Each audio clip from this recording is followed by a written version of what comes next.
Saudara, bolehkah kalau kita membaca sholawat karena mengharap dunia? Nah, jawabannya adalah nanti kita akan paham dengan menyimak ayat yang berikut ini. Nah, ini ayatnya yang sangat populer, yang sudah tidak asing lagi di telinga kita. A'udzubillahi minasyaitonirrajim. Bismillahirrahmanirrahim. Innallaha wa malaikatahu yusholluna 'alan nabi. Ya ayyuhalladzina amanu shollu 'alaihi wa sallimu taslima. Sesungguhnya Allah dan malaikat-malaikatnya bersolawat untuk Nabi. Wahai orang-orang yang beriman, bersolawatlah kamu untuk Nabi dan ucapkanlah salam penghormatan kepadanya. Jadi kalau kita membaca sholawat, ya ini dari sini diperintah oleh Allah. Kapan kita membacanya? Kan kita setiap waktu sering membaca di dalam sholat. Apakah sholat fardu, apakah sholat sunat, di situ kan di at-tahiyat.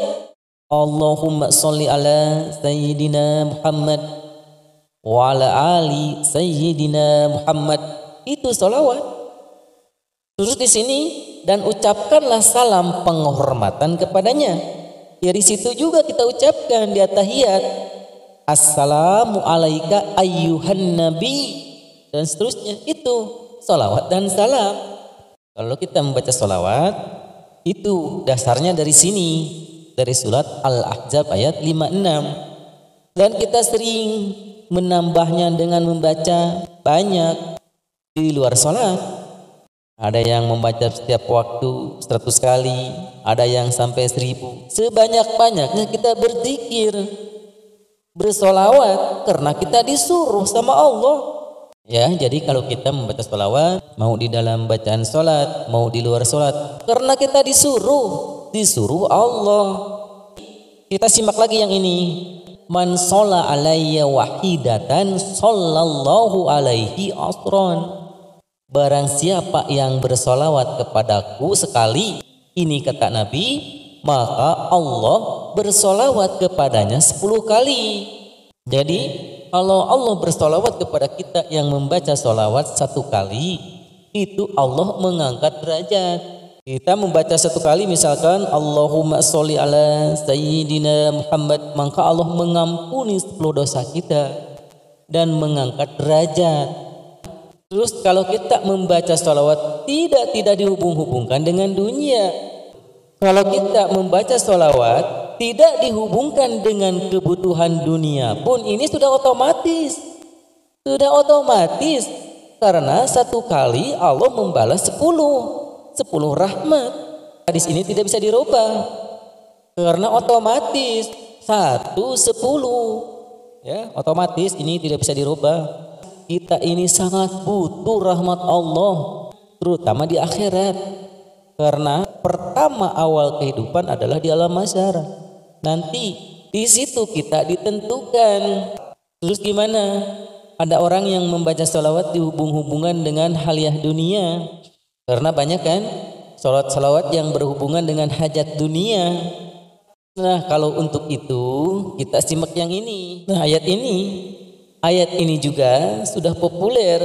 Kita sudah sering mendengarnya dari surat Al-Mu'min ayat 60. A'udzubillahi minasyaitonirrajim. Bismillahirrahmanirrahim. Wa qala rabbukum, dan Tuhanmu berfirman, ud'uni astajib lakum, berdoalah kepadaku, niscaya akan kuperkenankan bagimu. Innalladzina yastakbiruna an ibadati sayadkhuluna jahannama dakhirin. Sesungguhnya orang-orang yang menyombongkan diri dari menyembahku akan masuk neraka jahanam dalam keadaan hina dina. Nah, dari sini kita ini disuruh meminta. Kalau di ibadah kita, di sholat kita tidak meminta, maka kita ini sombong, akan dimasukkan ke dalam jahanam.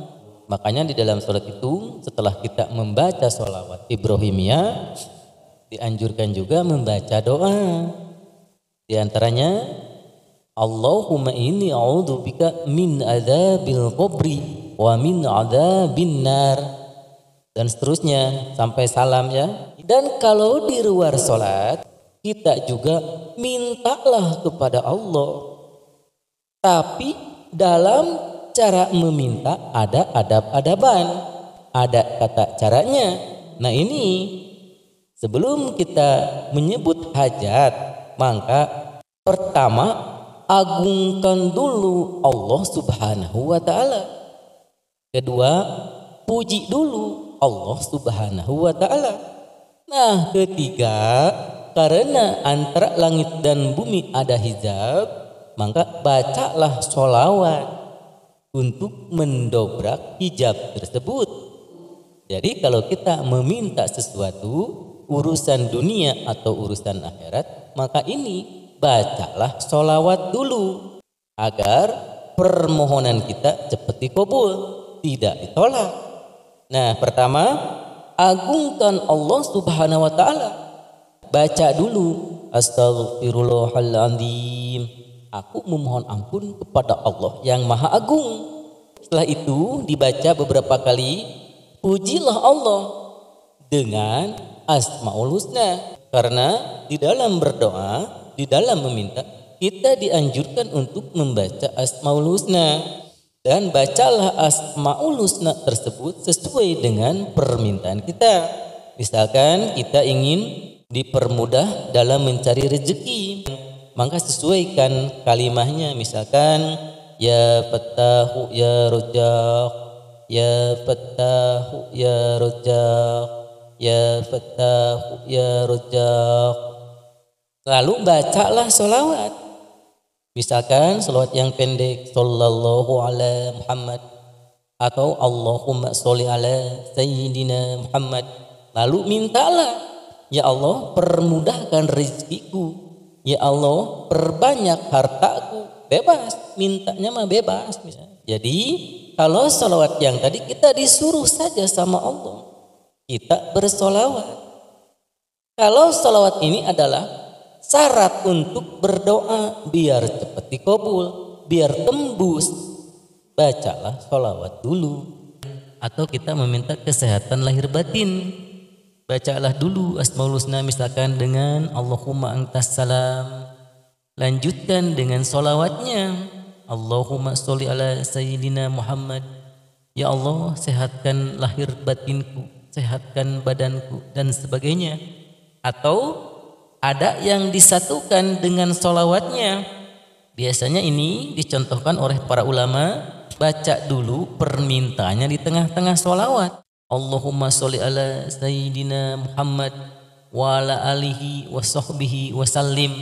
Sisipkan permintaannya di tengah-tengah sholawat. Misalkan contoh, Allahumma sholli ala Sayyidina Muhammad yang menjadi obat dan penyembuh hati, penyehat dan penyelamat badan, cahaya dan sinar penglihatan. Atau dengan bahasa Arab, karena kalau kita meminta kepada Allah, afdalnya dengan bahasa Arab. Allahumma sholli ala Sayyidina Muhammad tibbil qulubi wa dawaiha wa abiyati abdani wa shifaiha wa nuril absori wa diyaiha wa ala alihi wa sahbihi wa sallim. Begitu contoh ya, ini contoh. Semoga bermanfaat. Wabillahi taufiq wal hidayah. Wassalamualaikum warahmatullahi wabarakatuh.